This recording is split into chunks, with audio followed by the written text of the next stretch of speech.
Sa panahon ngayon, unti-unting nagiging bahagi ng ating pang-araw-araw na buhay ang cryptocurrency. Marami ang nakikinabang dito mula sa mga investors hanggang sa mga negosyong tumatanggap ng digital payments. Pero kasabay po ng pag-usbong ng crypto, dumarami rin ang mga kaso ng panloloko gamit ito. Kaya naman isang panukala po ang inihain ni Senator Sherwin Gatchalian upang muling pag-aralan ang paggamit ng cryptocurrency sa bansa, lalo na sa koneksyon nito sa mga scam at illegal na online gaming.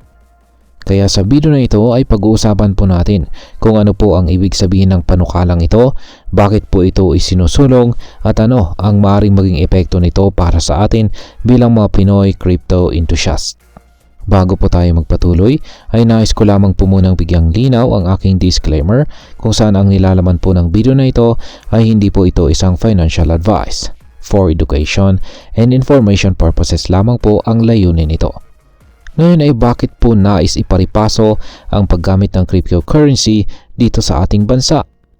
Ayon po kay Senator Sherwin Gatchalian, maraming scam operations dito sa Pilipinas ang may koneksyon sa cryptocurrency.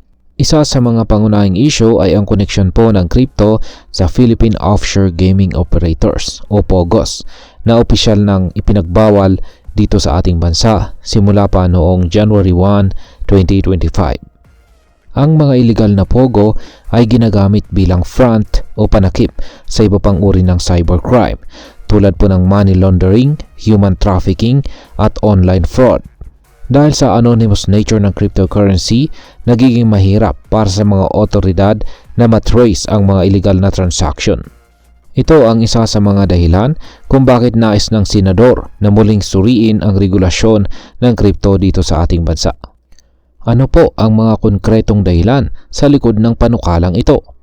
Bukod po sa POGO at crypto-related scams, iniulat po ng Philippine National Police Anti-Cybercrime Group na mayroong 8 kaso ng online love scams na naitala nitong January 2025, habang umabot naman sa 72 ang kabuuang kaso nitong taong 2024. Isa sa mga malalaking kaso ay ang panloloko sa mahigit 5,000 Australians na natangayan po ng 24 million Australian dollars o halos 15.3 million dollars. Ang scam center na nasa likod nito ay natuklasang nakabase dito sa Pilipinas. Karamihan sa mga biktima ay mga kalalakihan na may edad 35 hanggang 80 na naloko gamit po ang online dating apps. Dahil dito, iginiit po ni Gatchalian na hindi sapat ang kasalukuyang mga batas upang sugpuin ang mga ganitong modus operandi. Nais niyang mapalakas ang enforcement at monitoring sa crypto transactions upang hindi ito magamit bilang kasangkapan ng mga scammers. At ngayon ay ano naman po ang maaaring maging epekto ng panukalang ito para sa atin bilang mga Pinoy crypto enthusiast. Kung maisabatas po ang panukalang ito, posible po itong magdulot ng mas mahigpit na regulasyon sa cryptocurrency trading at paggamit po dito sa Pilipinas. Narito po ang ilan sa mga maaaring maging epekto nito.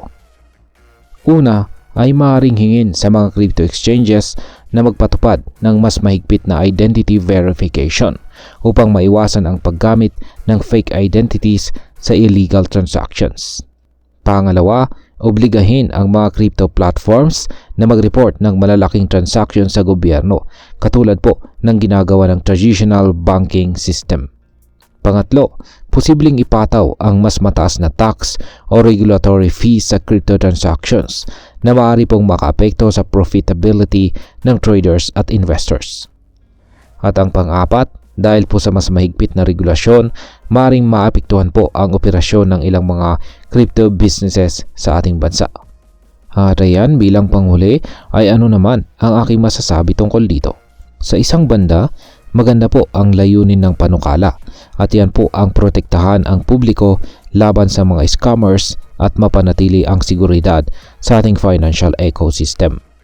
Ngunit sa kabilang banda, dapat ding isaalang-alang ang epekto nito sa mga lehitimong crypto traders at businesses sa bansa. Kung masyadong maging mahigpit ang regulasyon, maaaring mapilitan ang ilang investors at crypto-related companies na lumipat sa ibang bansa na may mas maluwag na pulisiya.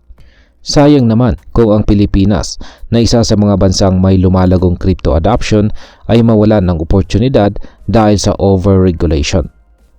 Ang mas makabulang solusyon ay ang balansing regulasyon, ang pagsigurong may sapat na monitoring laban sa scams nang hindi naman pinipigilan ang innovation at economic opportunities na dala ng cryptocurrency. Sa kabuuan, mahalaga pong maunawaan natin ang epekto ng mga regulasyon sa ating crypto investments at trading activities.